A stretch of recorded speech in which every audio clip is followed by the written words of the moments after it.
artists, this video is going to be all about how to draw an eye for your celebrity portrait. So first, before you can actually do your celebrity portrait, you need to practice a few eyes.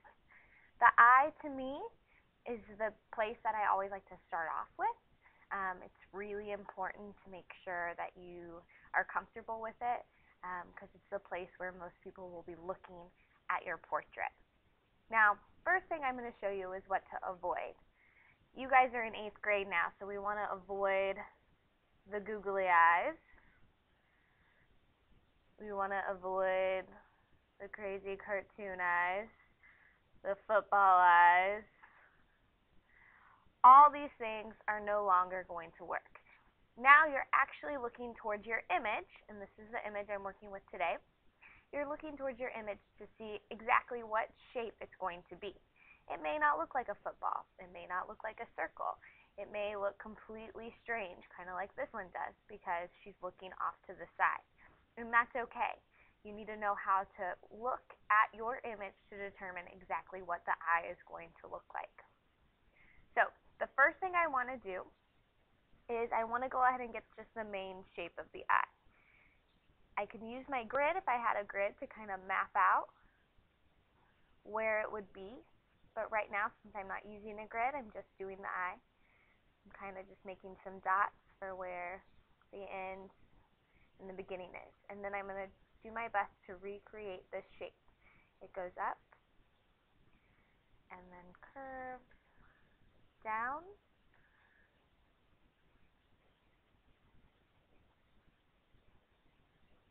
Curves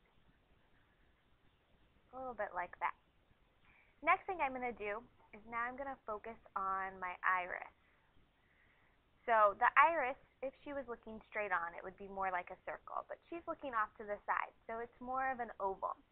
A lot of people make the mistake of doing a small iris, but in reality, a lot of times the iris is going to go beyond just your eyelids.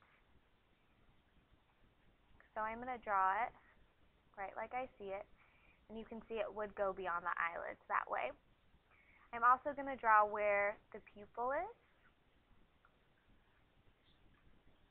And then she's got a huge highlight. Don't forget to include where those highlights are, especially in the iris and in the pupil, because those are what's going to make her eye look like it's real and make it look like it's actually wet and alive. The next thing I'm going to do is I'm going to move on and get this little line down here, which is called a tear duct. And I'm going to get the top of her lashes. All I'm doing is I'm looking carefully at my image and just doing my best to recreate those shapes. Just the outlines for now.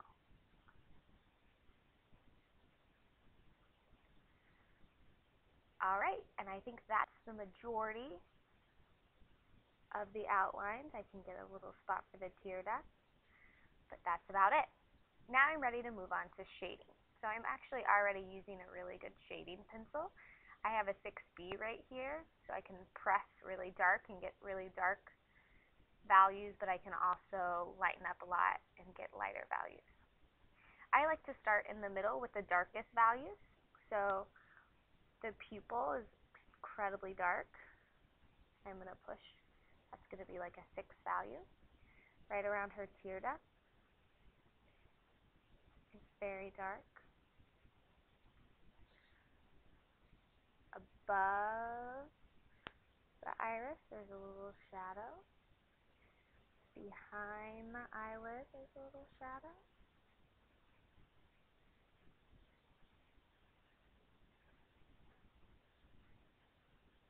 And there's even a shadow that goes, a little one that goes all the way over here and into the white of her eye.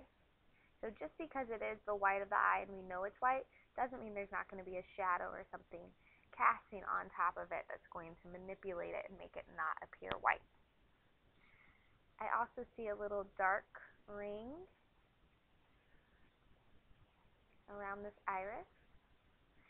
Now when I go to shade in the rest of the iris, I want to make sure I'm shading in the right direction. Usually you shade out from the iris almost like a sun. So here's the sun rays coming out. And by doing that, you're going to create those little lines that make it look really real, but still avoiding that highlight. And I'm moving on to some lighter values now, some in-between values.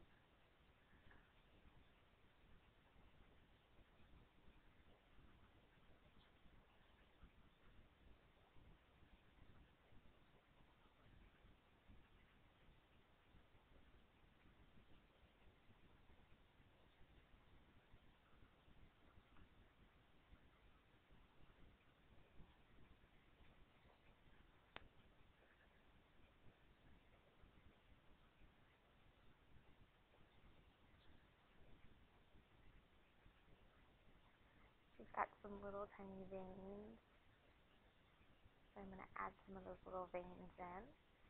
At this point, if I wanted to use my Tertullian, I could also use that to help blend in some areas.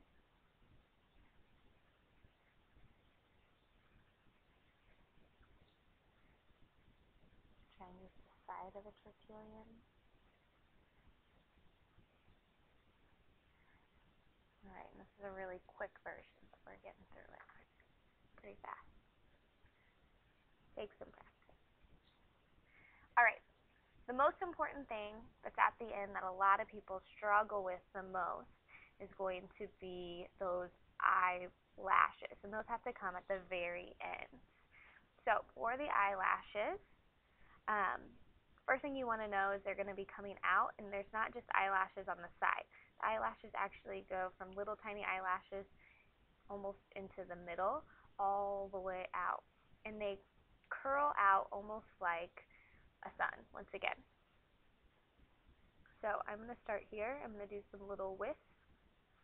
I'm paying attention to where they're coming from. They're coming from right below or right above this little line. I do not want them all to be perfect. I'm paying attention to how they're flowing, so I notice, okay, they start to change direction right there. I don't want all long ones. I want some short ones, because you're constantly losing eyelashes and then growing new ones. And so they're all different shapes. And then same thing down here. I'm going to add some little ones. This takes some practice, but that's why you do it in your sketchbook first. So here we got some shading that I made.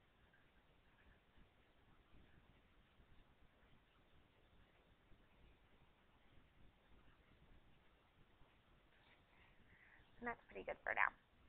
So there's an example. I think I needed to curl mine up a little bit more, but you get the idea. The grid would help me do that. But you can see all the different values. You can walk through the steps. Feel free to watch this as many times as you need to. Follow along. You need to complete at least 3 eyes on your own. One of them needs to be your celebrity to move on. Good luck!